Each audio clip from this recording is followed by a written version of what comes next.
บอสโจเป็นปลื้มพอถึงทีมพ่อฮักบ้านอุ๋งอิงแบบนี้โพดแบบใดนั่นก่อนอื่นขอกล่าวคำว่าสวัสดีครับผมสวัสดีพี่น้องครับป้องปายมิดหมอแคนแฟนหมอลำยินดีต้อนรับเข้าสู่ช่องไทยซีเกตชาแนลสวัสดีไปยังแฟนคลับ FC ลาดหน่อยอุ๋งอิงแฟนคลับ FC สาวหน่อยเพชรบานแพงสู่หูสุคนเด้อครับเด้อมาพบกันอีกครั้งอีกเทื่อแล้วครับผมคลิปนี้สมมาเว้าฮอดจอดถึงครับเรื่องราวของบอสโจได้ออกมาเปิดเผยความรู้สึกที่มีต่อบ้านฮักหรือว่าพ่อฮักแม่ฮักลาน้อยอุ๋งอิงแบบนี้หลังจากที่ค่ำคืนที่ผ่านมาเนี่ย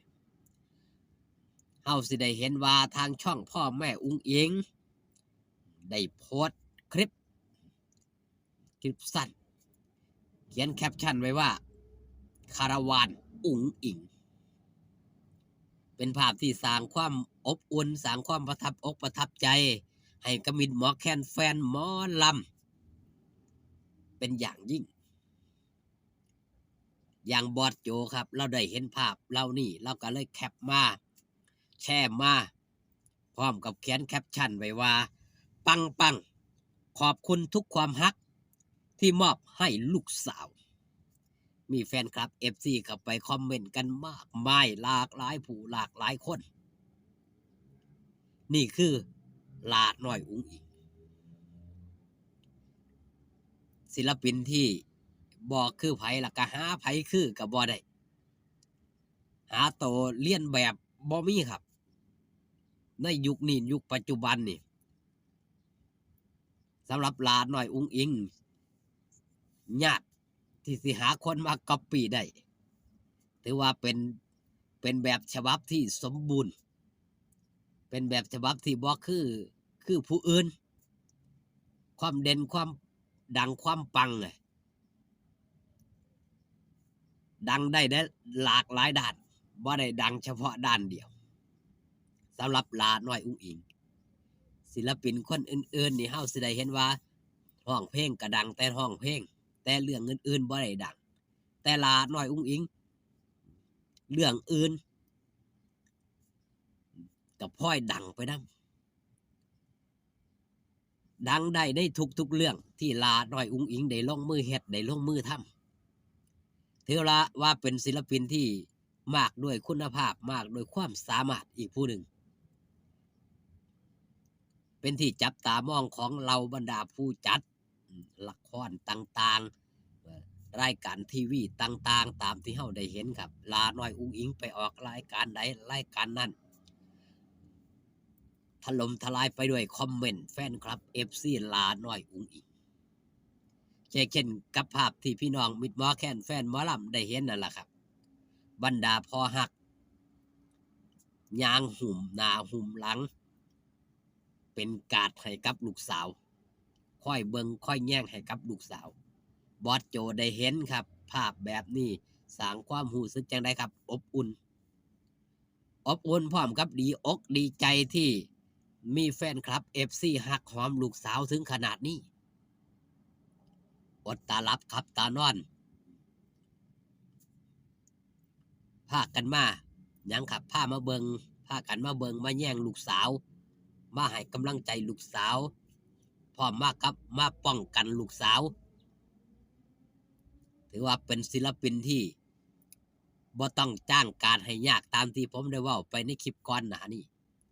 พอหักแม่หักเป็นการให้อย่างดีสำหรับลาดน้อยอุ๋งอิงไปพักมองใดพอหักแม่หักกับไปพักไปเศร้าน้ำทรงหอดมองทรงหอดบอลกลัวสิอยากแยกย้ายกันกับก็มีนั่นคือโดวยความหักโดยความแพงของมิตรหมอแคนแฟนหมอลำด้วยคำว่าพอด้วยคำว่าแม่ที่หักลูกสาวถึงแม้ว่าสิบ่ได้เป็นลูกเป็นเต้ากันอีหลีอีหลอแต่ด้วยความหักโดยความแพงของมิตรหมอแคนแฟนหมอลำที่ได้แสดงออกต่อลาดน้อยอุ๋งอิงนี่สร้างความปราบปลื้มสร้างความยินดีครับ ให้กับผู้เป็นพ่อผู้เป็นแม่ของหลานน้อยอุ้งอิงได้เป็นอย่างดีแฟนคลับ FC ที่เบิงที่แย่งอยู่ไกลๆครับก็อบอุ่นใจไปนะที่เฮาได้เห็นทีม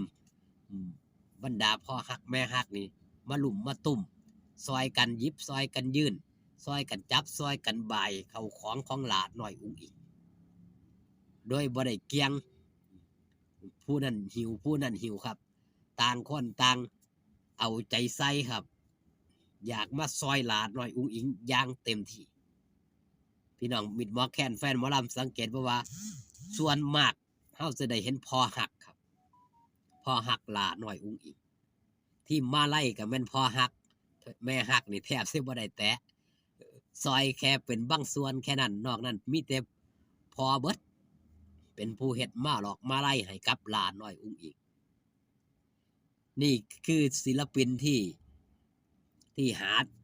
หาโตได้ยากหาจับได้ยากในปัจจุบันครับถือว่ายืนหนึ่งก็ว่าได้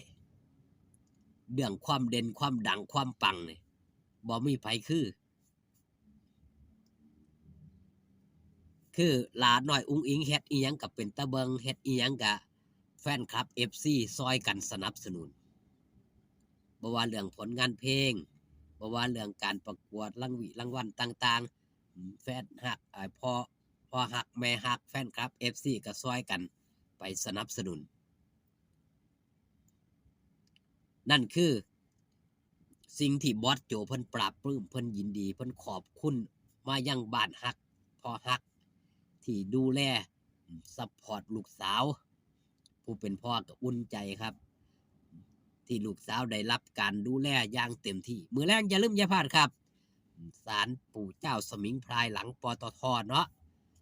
บองทีลาน้อยอุ้งอิงได้มายืนบนเวทีสาวหน่อยเพชรบานแพงเป็นครั้งแรกเมื่อวัย16 ปีตอนนั้นณปัจจุบัน19 ปีสิไปเยี่ยมไปเยือนกันอีกเทื่อครับขอบคุณพี่น้องป้องปายนะครับเด้อที่เข้ามาเบิงขอบคุณพี่น้องป้องปายที่เข้ามาแย่งช่องไทยสีเกตชาแนลอากาศแปรเปลี่ยนครับเดี๋ยวหนาวเดี๋ยวร้อนช่วงนี้กลับมาร้อนอีกแล้วหลังจากที่หนาวติดต่อกันหลายมื้อเบิ่งแย่งสุขภาพเด้อครับเด้อหลายผู้หลายคนซอยกันเบิ่งซอยกันแย่งครับรักษาสุขภาพเอาไว้อายุสิได้ยืนยาวตื่นสามารถเห็นหน้ากันจังว่ายั่งนะครับซุมื้อนี้คลิปนี้ฝากตอนเอาไว้แต่เพียงสำนี้ครับพอกันคลิปหน้าสบายดีครับผม